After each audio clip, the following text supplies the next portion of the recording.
Ladies and gentlemen, welcome to Dallas-Fort Worth International Airport, serving Texas with early arrival.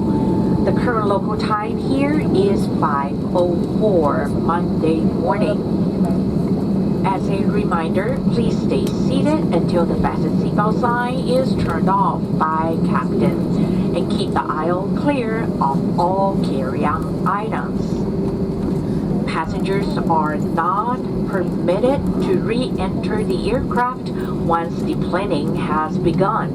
So, with a friendly reminder, please check your seatback pocket and surrounding area to make sure you have all your personal belongings like cell phones, tablets, and chargers with you. When you open the overhead compartment, please be careful as items may have shifted in flight. You may now use your cell phones.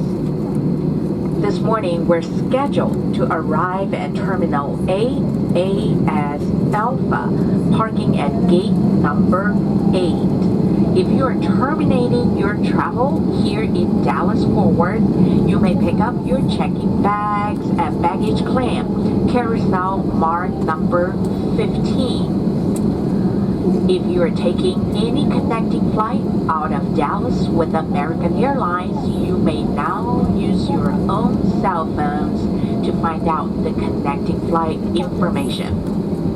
Inside your Google or Safari search box or search browser, I may say, please put in AA followed by your flight number. By doing so, you may pull up the most up-to-date information, such as your next boarding gate, and reconfirm your departure time anywhere, anytime. On behalf of American Airlines and our One World Alliance partners, thank you very much for flying with us today. It's been our pleasure serving you to Dallas-Fort Worth this early evening. We would like to wish you a great week ahead of you and hope to see you again soon. Good morning.